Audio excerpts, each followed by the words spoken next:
commencer par voir les variables aléatoires. Donc, d'abord discrètes. Donc, les plus connus, c'est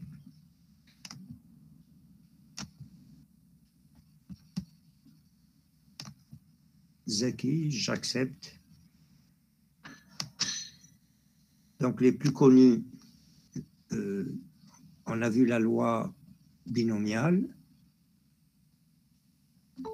La relation, donc, c'est centrale téléphonique ou bien votre téléphone portable. On a vu la relation avec la loi de Poisson.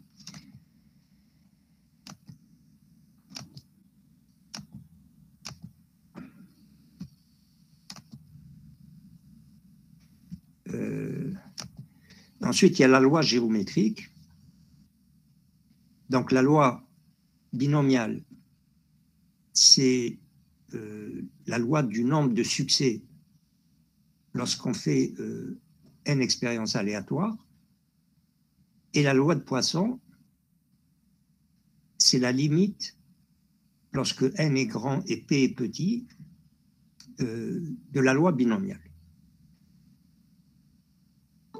La loi géométrique, donc partant de 1, partant de 0, donc c'est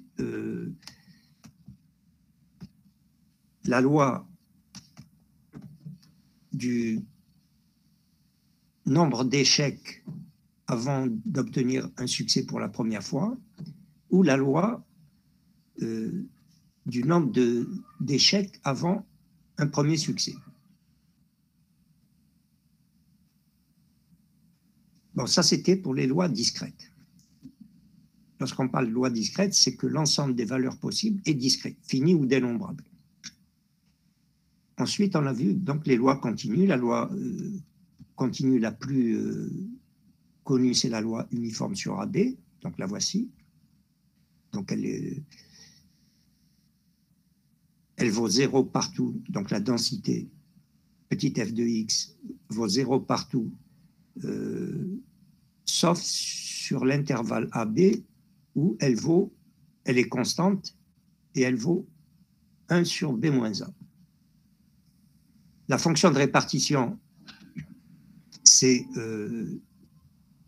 la primitive de la densité, et la densité, c'est la dérivée de la fonction de répartition. Donc voilà, 0 si x est inférieur à a, x moins a, donc c'est une droite sur l'intervalle AB, et pour x supérieur à b, elle vaut 1. La moyenne, la voici, la variance, la voici. Alors cette loi, elle est utilisée surtout pour les simulations sur ordinateur. C'est-à-dire on montre en simulation qu'il y a quelqu'un qui arrive.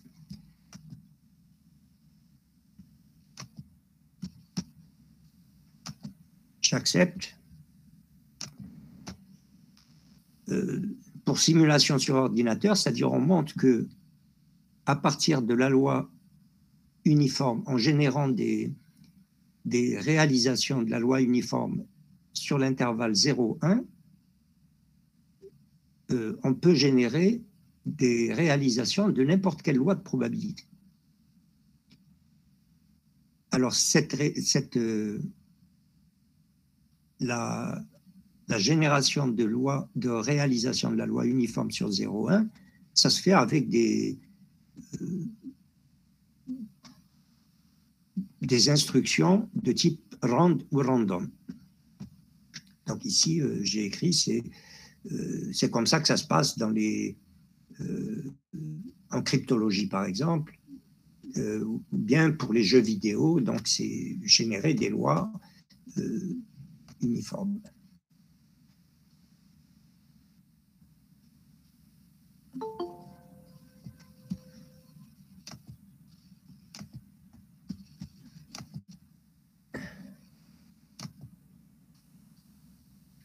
On a parlé de la loi exponentielle.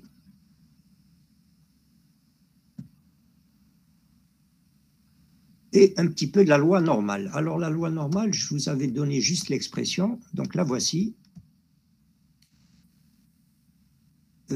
Ici, donc, petit f de x, ça c'est la densité.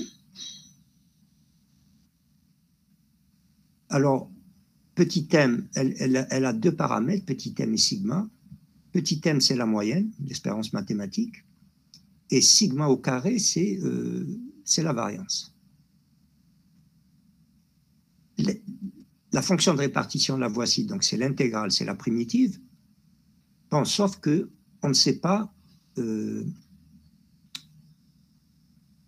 trouver une expression explicite de la fonction de répartition, cette primitive. Donc c'est pour ça qu'elle est représentée comme ceci. En revanche, on a des tables qui lorsqu'on donne des valeurs particulières à m, sigma et x, la table nous permet de trouver la valeur correspondante. Et bien sûr, il y a l'implémentation informatique, c'est-à-dire qu'il y a des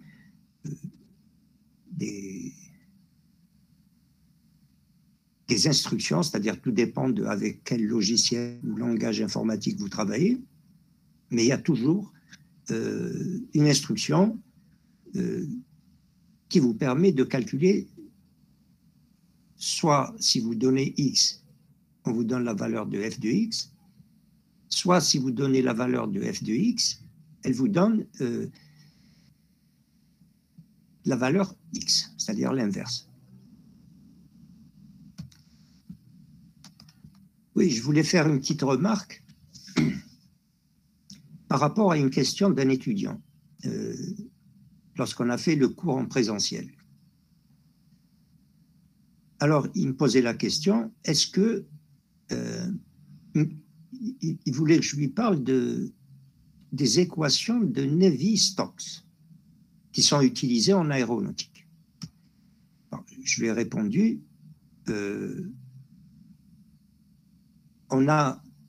vous avez, c'est-à-dire que ici, l'université, on vous fait une offre de formation, vous choisissez cette offre, et dans cette offre de formation, il y a plusieurs modules. Et chaque module a un certain programme. Donc, les équations de Navier-Stokes, même si c'est utilisé en aéronautique ou ailleurs, ce n'est pas au programme de ce module. Le module L2, il y a un certain programme et on est censé parler de ce qui est au programme. Tout ce qui n'est pas au programme, vous pouvez le voir dans d'autres cours ou là sur Internet. Hein, faites un...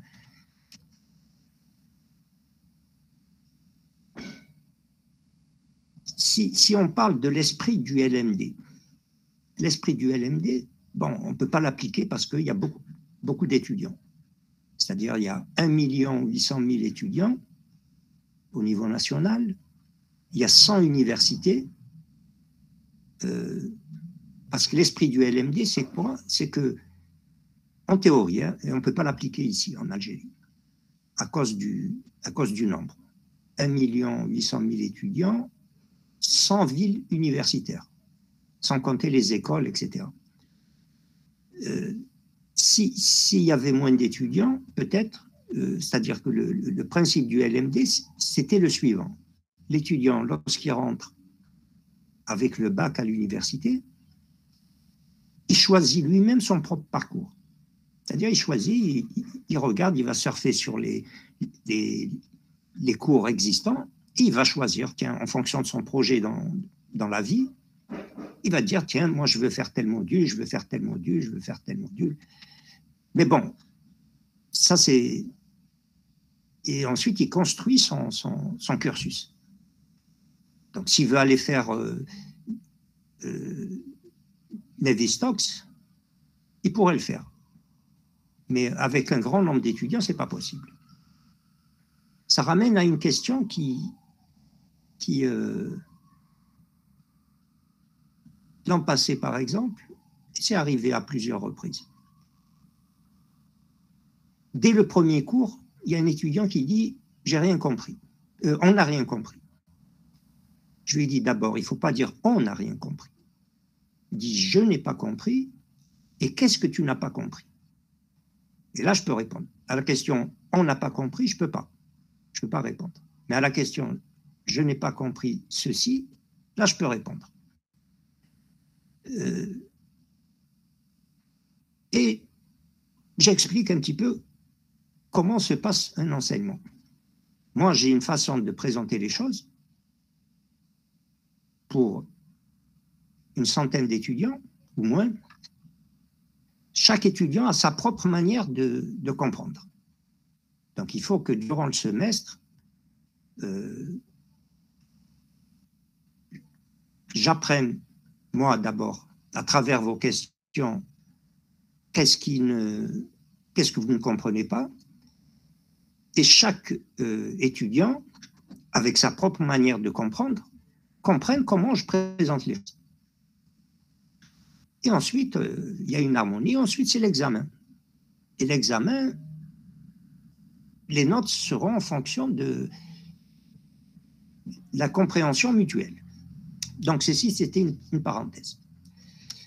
Donc là, je reviens à la loi normale. La loi normale, donc la voici.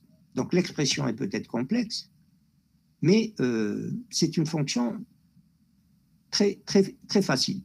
D'ailleurs, c'est pour ça qu'on l'appelle normale. On va voir pourquoi. Donc, voici la densité. Donc, c'est une fonction qui est symétrique par rapport à la moyenne. Ici, la moyenne, c'est m égale 2, et le sigma, c'est ce qu'on appelle l'écart type. L'écart type, c'est la racine de la variance. 1. Donc, ici, on a un point d'inflexion.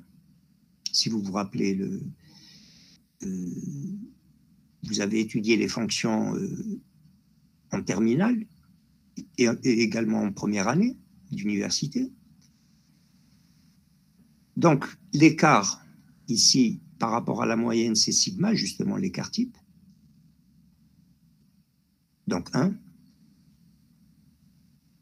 Donc, cette loi, donc je disais que on ne connaît pas une expression de la fonction de répartition sous forme de fonction élémentaire, c'est-à-dire exponentielle ou la logarithme, etc. Mais il y a des tables. Il y a des tables où des instructions, donc des petits programmes, des sous-programmes, dans chaque logiciel, chaque langage informatique qui utilise les probabilités.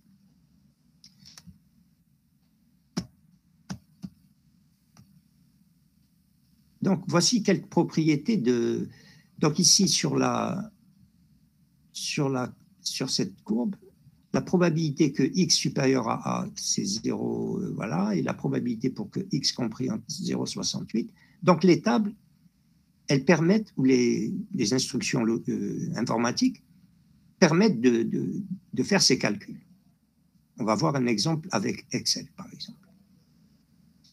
Donc, voici quelques propriétés de la loi normale. Donc ici, voilà, j'écris, lorsque je mets, c'est-à-dire parce qu'ici, il y a peut-être trop de choses dans ce document que je vais vous envoyer, bien sûr.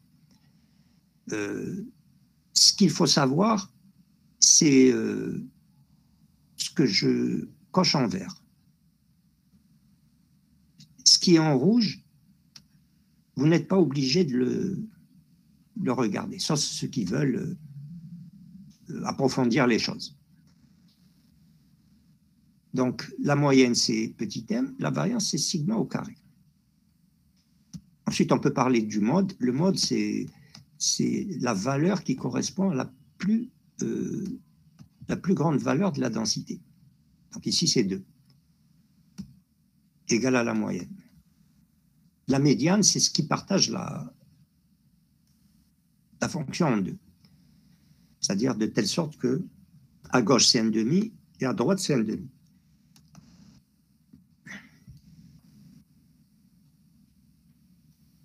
Alors ça, c'est important parce que donc si j'appelle Z la variable centrée réduite, centrée parce que c'est x moins la moyenne, réduite parce que divisée par sigma, l'écart type, la racine de la variance. Donc, cette variable z, centrée réduite, suit une loi normale de paramètres de moyenne 0 et de variance 1. Et les tables, je vais peut-être vous montrer une table.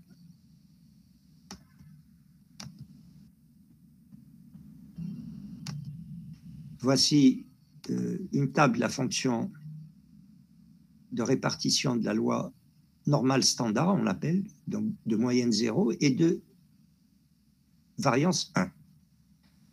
Donc on va voir tout à l'heure comment les lire. Donc, une propriété importante, c'est si je prends deux variables, x et y, donc chacune avec sa propre moyenne et sa propre variance, la somme, x plus y, suit une loi encore normale de moyenne, la somme des moyennes, et de variance, la somme des variances. Donc, propriété intéressante. La différence, kiff-kiff. La différence va suivre une loi toujours normale, de moyenne, la différence des moyennes, et de variance, la somme des variances.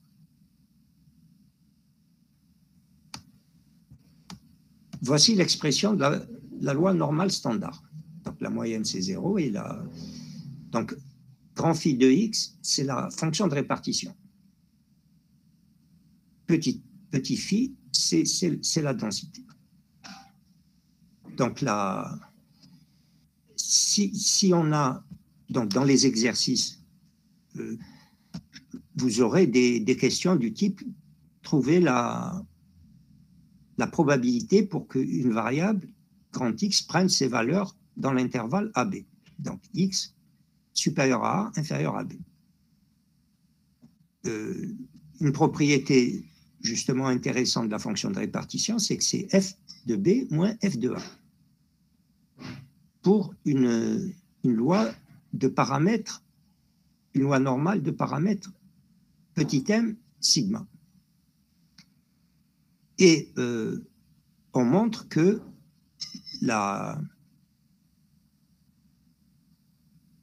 ça peut s'exprimer comme en termes de la loi normale 0,1 avec cette expression-là. C'est-à-dire on centre et on réduit.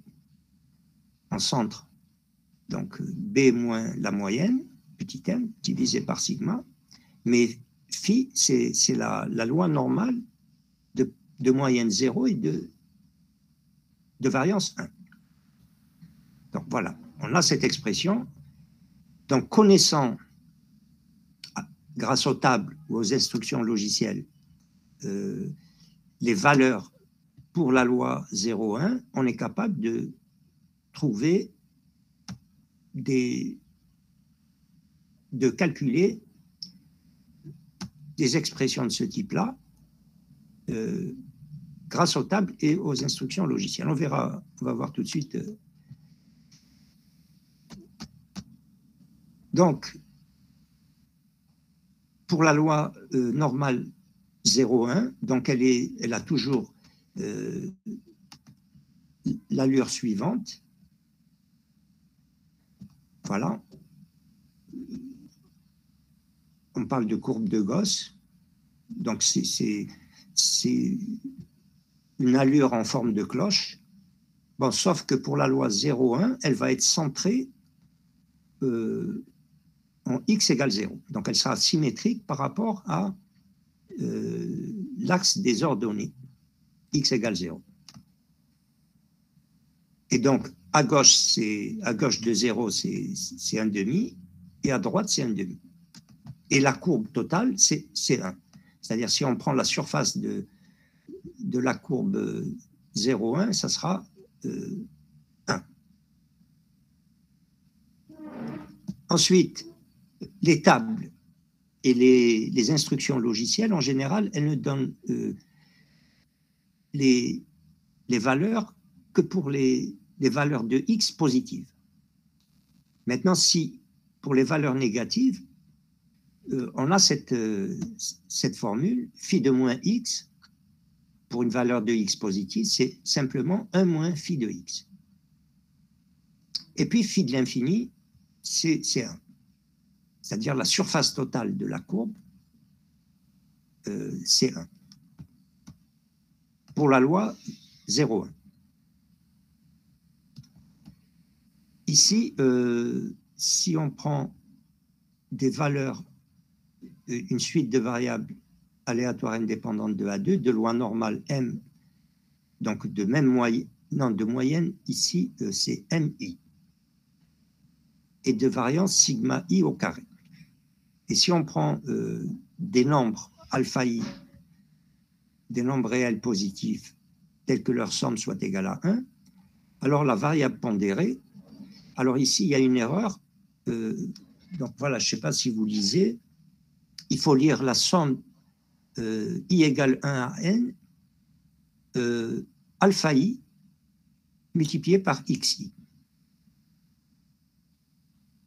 Donc cette variable, donc c'est la somme pondérée par les valeurs alpha I, c'est encore une variable normale de paramètres. Alors ici, il y a également une erreur, donc en rouge, c'est ce qu'il faut enlever. Donc là, c'est encore une loi normale de moyenne, somme de I égale 1 à n, alpha I, mi, et de variance, somme de I égale 1 à n, alpha I au carré, sigma I au carré. Parfois, c'est surtout en statistique, on parle de, et même vous en avez parlé en première année avec statistique descriptive, ce qu'on appelle la moyenne empirique, c'est 1 sur n somme des xi, ça va suivre une loi normale de paramètres m et de variance sigma au carré divisé par n.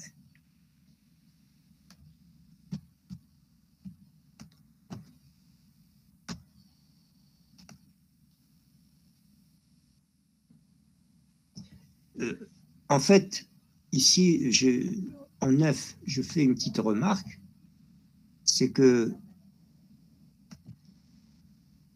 on peut montrer que la somme d'un grand nombre de variables aléatoires suit approximativement une loi normale. C'est ce qu'on appelle le théorème de limite centrale. C'est-à-dire que si je fais la somme d'un grand nombre de petites de variables, c'est-à-dire lorsque petit n tend vers l'infini, x1 plus xn, lorsque n tend vers l'infini, ça tend vers une loi normale. Donc ça, c'est connu comme étant le théorème limite centrale. Et d'ailleurs, c'est pour ça qu'on l'appelle la loi normale. Par exemple, si on mesure une certaine grandeur, on fait, c'est-à-dire chaque mesure, il y a des erreurs. Et donc, la somme d'un grand nombre d'erreurs, ça va suivre une loi normale. D'ailleurs, cette loi normale est utilisée, par exemple, en électronique. Lorsqu'on parle de bruit blanc, c'est-à-dire la loi d'un signal, un signal au sens électronique.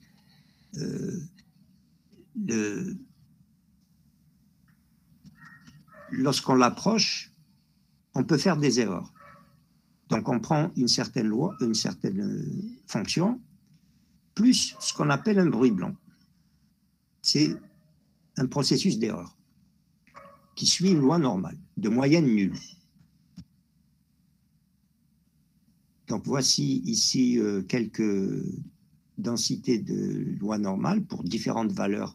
Donc, ici, centré en 0, donc de moyenne nulle, mais pour différentes valeurs de l'écart type. Donc, on voit que plus la variance diminue, plus le mode augmente. Alors ici, vous avez comment lire les tables de la loi normale. Donc, ces tables, bien sûr, elles seront autorisées à l'examen. Et à l'examen également, donc, autorisées, on vous rappelle les lois discrètes, les lois continues avec leurs moyennes, leurs variances. Donc, les exercices qui seront donnés à l'examen, on ne vous demande pas d'apprendre par cœur l'expression de la loi, la moyenne, la variance, mais simplement de savoir utiliser ça pour résoudre des exercices. Alors, on va voir comment utiliser les tables de la loi normale, version papier et version logicielle.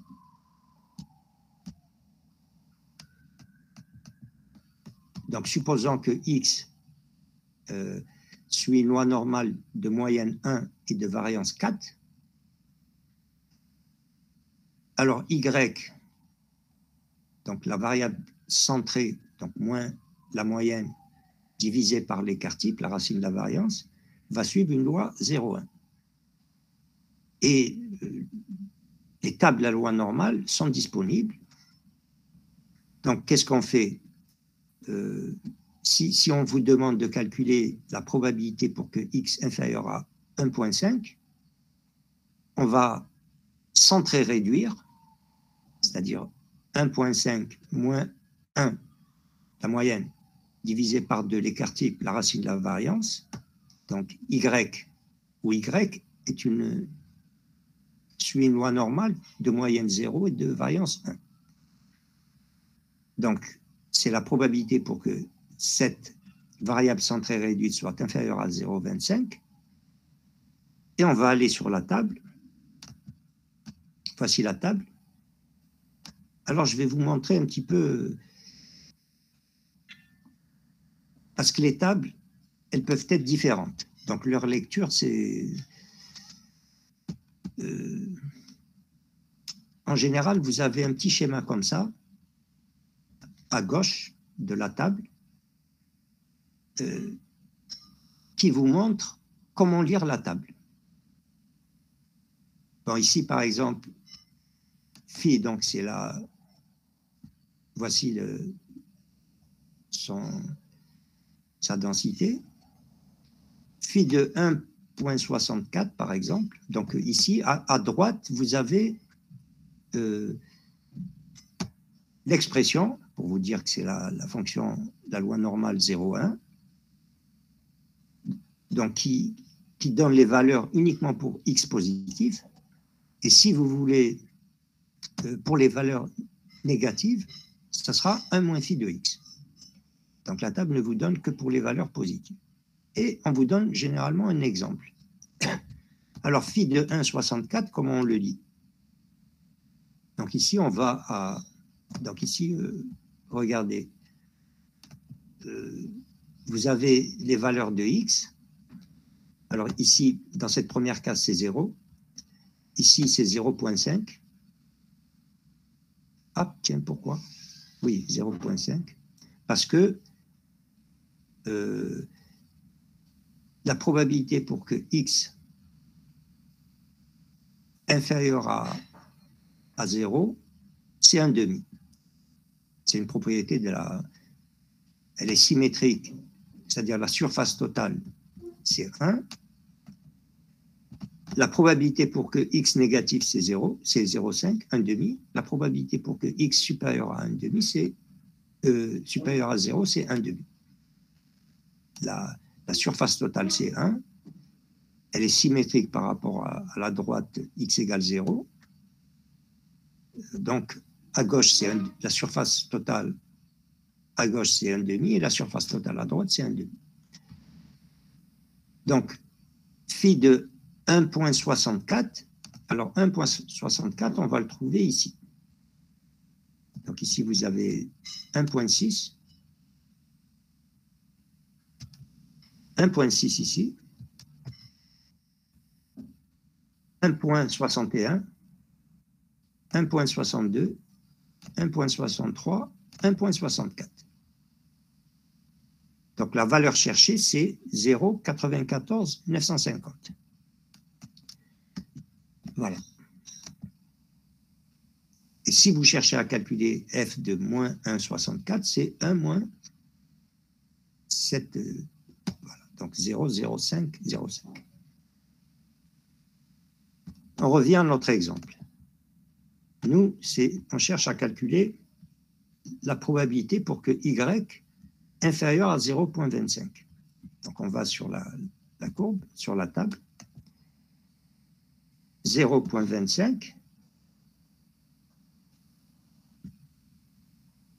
c'est ici. 0,59, 871. C'est ce qu'on a écrit ici. Donc, en général, il faut se référer au menu d'aide, si c'est un logiciel, ou des tables. Donc, voici quelques exemples. Par exemple, il y a une certaine table, elle vous donne la partie assurée. Donc, elle vous donne déjà, c'est-à-dire ici, elle vous donne directement la valeur 0,59 871.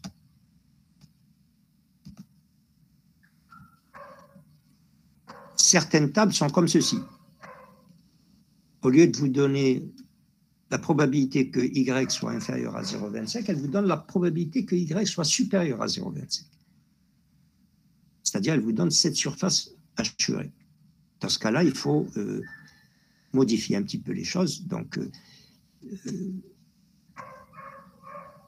la probabilité pour que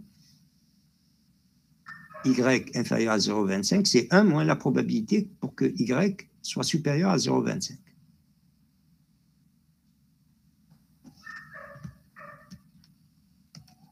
D'autres tables vous donnent cette surface assurée. Donc, c'est la probabilité pour que Y compris entre moins 0,25 et 0,25. Donc, il faut changer un petit peu les choses. Il faut adapter.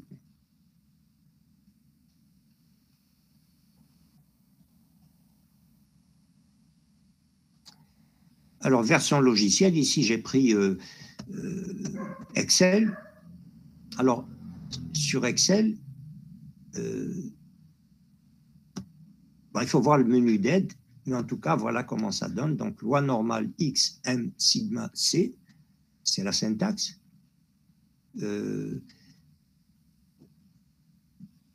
Alors, C, c'est une variable logique qui prend la valeur vraie si on souhaite évaluer la fonction de répartition, et faux si on souhaite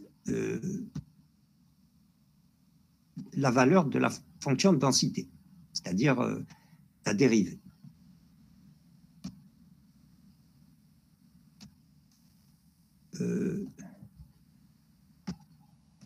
Bon, ensuite, voilà, X, c'est voilà, 1,5. Il faut donner la moyenne qui est 1 et la variance qui est 2. Et donc, ça vous donne soit la valeur de la fonction de répartition, soit la valeur de la fonction de densité. Oui, il faut que je revienne peut-être dans certains exercices, on vous donne la valeur de phi de x.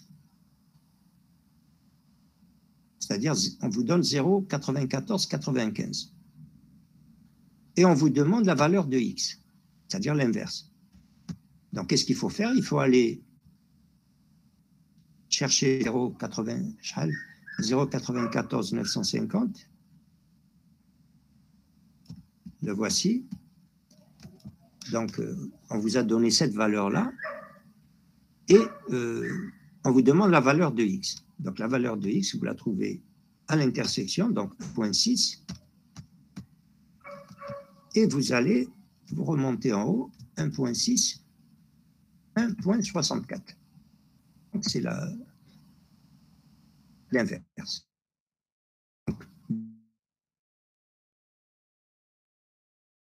Vous trouvez x.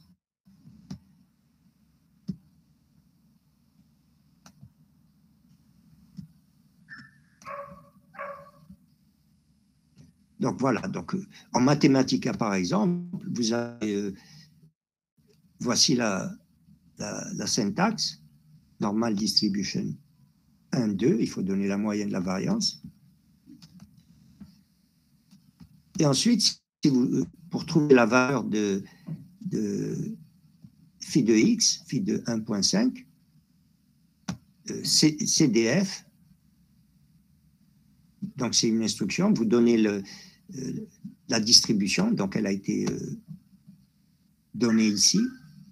Bon, si c'est une loi exponentielle, il faut donner dist égale exponential distribution, etc. Ou bien, si on passe à la... si on fait les calculs avec la loi normale standard, il faut dire normal distribution 0,1 et CDF dist 0,25.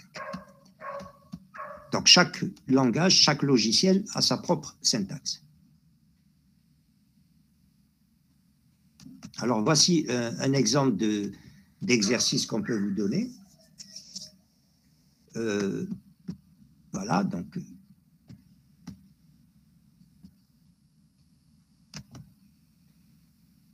on s'intéresse à la durée de vie d'un élément, c'est-à-dire le temps jusqu'à la première panne. Bon, en mécanique, souvent, bon, ça peut être exprimé en heures, mais par exemple en mécanique, c'est exprimé en cycle. On vous dit, tiens, la durée de vie, le temps jusqu'à la première panne, suit une loi normale de moyenne m égale 20 000 cycles et d'écart type 2000 cycles. Trouver la probabilité de bon fonctionnement pendant une période de 1900 cycles.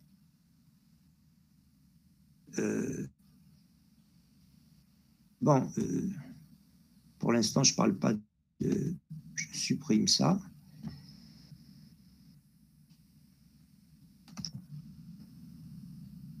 Alors, la probabilité de bon fonctionnement, c'est la probabilité pour que x soit supérieur à 1900.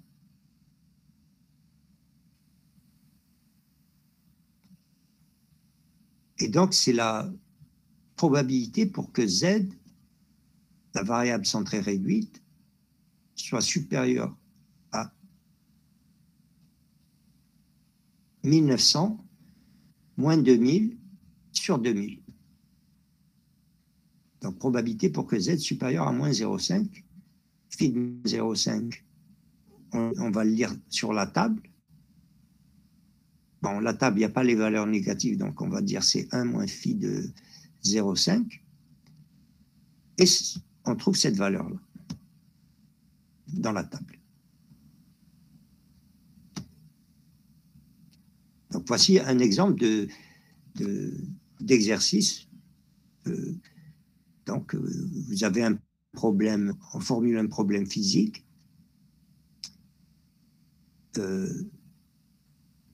Ou informatique. Hein, on aurait pu parler de la durée de vie d'un composant, un serveur de données, par exemple. Et voilà, donc, trouver la probabilité de bon fonctionnement, c'est ce qu'on appelle la fiabilité, la fonction de fiabilité.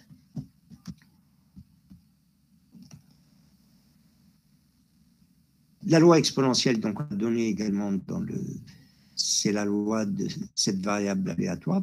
Voici sa densité, voici sa fonction de répartition. Donc ici, on vous représente la densité pour différentes valeurs du paramètre lambda. Donc la loi exponentielle, donc, définie uniquement pour les valeurs positives, donc elle est bien adaptée pour modéliser des variables positives qui représentent des durées, comme la durée de vie.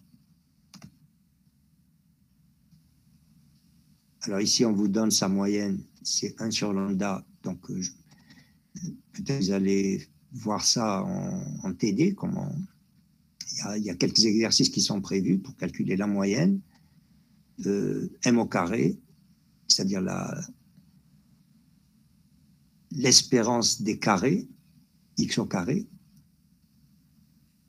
et sigma au carré, la variance, qui est, on l'a dit, donc 1 sur lambda au carré, la variance, c'est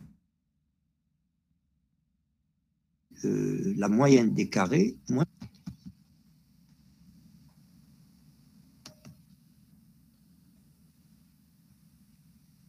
Bon, ici, lorsque je mets les choses en jaune, c'est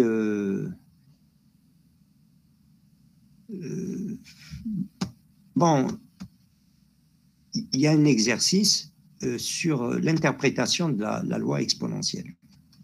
C'est-à-dire la loi exponentielle, elle vérifie cette propriété-là. Donc, un exercice. Je ne sais pas si j'ai prévu de... Allez. La loi qu'on appelle d'Erlang, bon, c'est une loi discrète.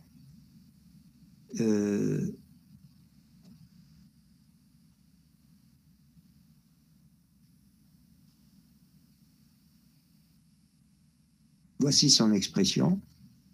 Bon, on ne vous demande pas évidemment de la... Mais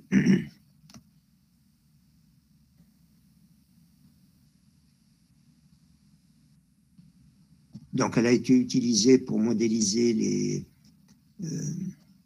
dans ce qu'on appelle la théorie des files d'attente, donc la modélisation des systèmes informatiques, surtout en téléphonie. Elle représente la durée d'une conversation téléphonique. Et ce qui est intéressant, c'est que la loi d'Erlang d'ordre 2, bon, d'ordre K, c'est la somme de variables aléatoires, de K variables aléatoires indépendantes.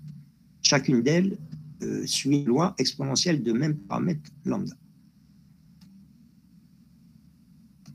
Donc ça, c'est juste pour donner un exemple de où... voilà, c'est écrit ici. Si on a K variables aléatoires indépendantes de même loi commune exponentielle de paramètres lambda, alors la somme suit une loi d'Erlang d'ordre K et de paramètres lambda.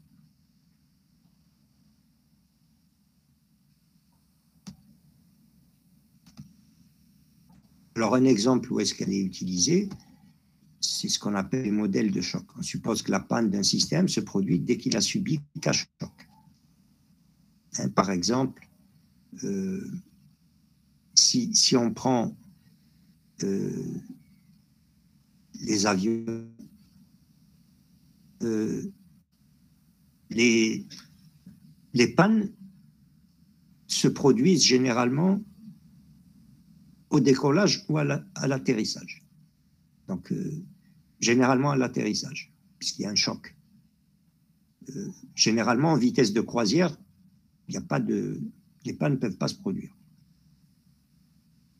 Et donc, on suppose que la panne se produit dès que c'est-à-dire après K choc, K atterrissage. Voilà. Donc, ça modélise le temps jusqu'à la panne.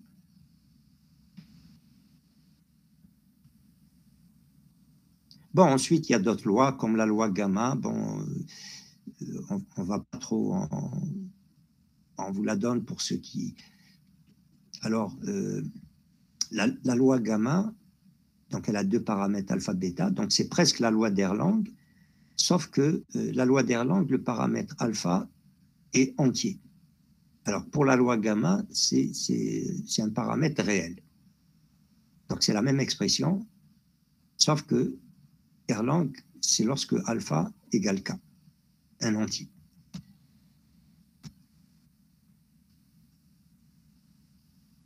Donc, je ne vais pas vous embêter avec ces expressions.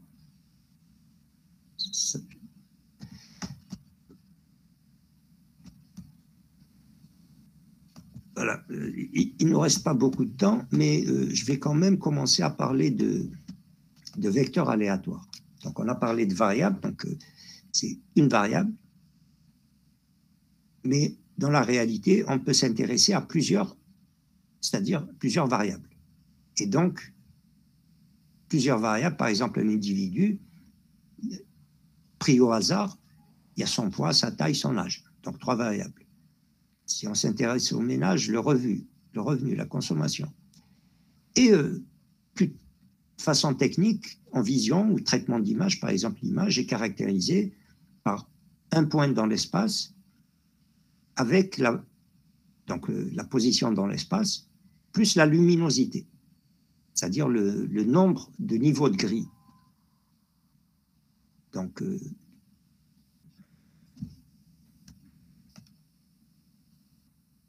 voilà, un vecteur aléatoire dans Rn, ça sera ça. Et donc sa fonction de répartition, ça sera ceci. Donc la probabilité pour que, par exemple, si j'ai pris le poids inférieur à x1, la taille inférieure à x2, l'âge inférieur à xn. Donc lorsqu'on a ici, c'est 2D, ce qu'on appelle 2D, deux dimensions. Donc voici le vecteur aléatoire. On peut le... D'ailleurs, c'est pour ça qu'on l'appelle vecteur. Ou bien ici, dans le plan.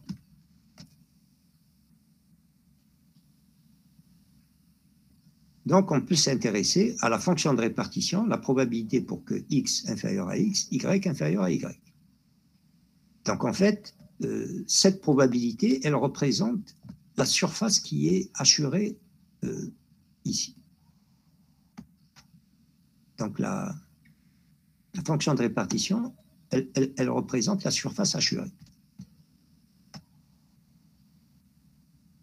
Alors, quelle propriété?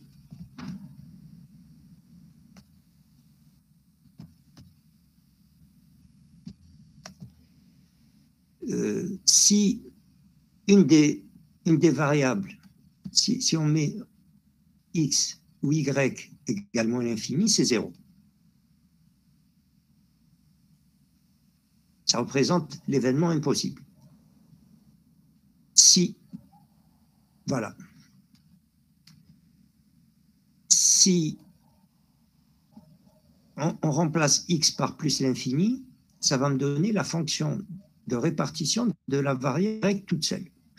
C'est ce qu'on appelle la fonction de répartition marginale de la seule variable y.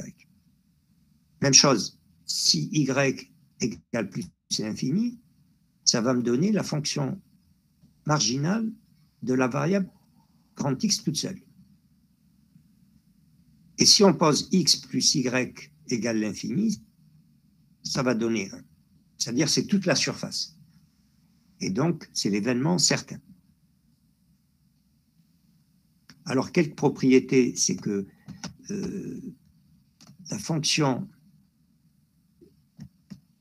est croissante par rapport à chacun des arguments, x ou y, continue à gauche par rapport à chacun de ces arguments. Bon, ça dépend de la façon dont on définit la fonction de répartition, c'est-à-dire avec inférieur strictement ou inférieur ou égal.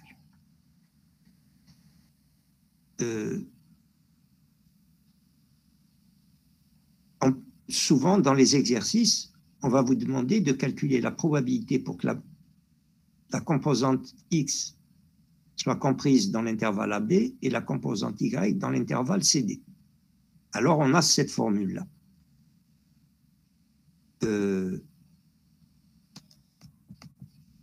Et cette probabilité-là, elle représente en fait la probabilité que la variable se trouve dans la surface assurée, dans le rectangle. Donc, c'est la probabilité de tomber dans le carré ABCD. Bon, ici, ce n'est pas unité, dans le carré.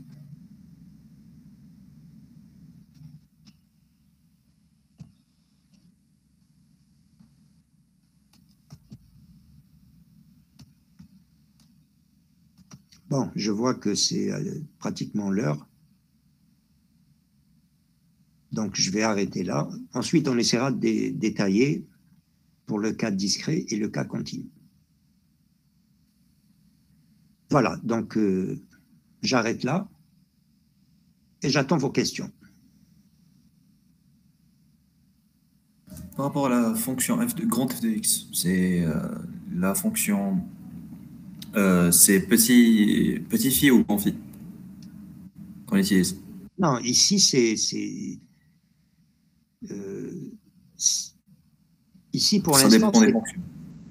oui, c'est-à-dire qu'ici, il n'y a pas Ici, c'est une fonction de répartition de moyenne générale et de. C'est pas phi. Ici, c'est. D'accord. Voilà, c'est-à-dire que la f. Voilà, ici, attention, on parle de vecteur. Donc, f de xy. Donc, on a dit si x, si on pose x égale plus l'infini, ça va me donner la fonction de répartition de la variable grand Y toute seule. Mais ce n'est pas phi.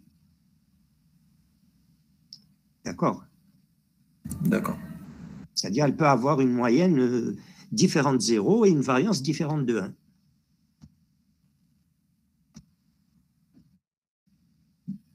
Donc, ensuite, on verra comment... voilà, donc je n'ai pas voulu... ici, on verra, par exemple, pour le cas discret, donc les variables sont discrètes, comment calculer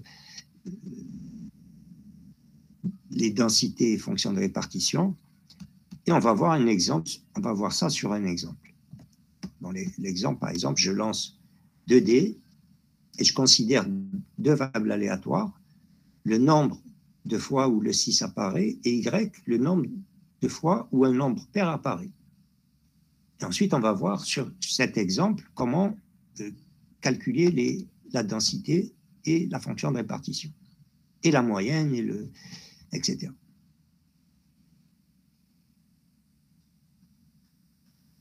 D'autres questions? D'accord, donc s'il n'y a pas d'autres questions, on arrête là et bon week-end. À vous aussi, merci beaucoup. Merci, monsieur.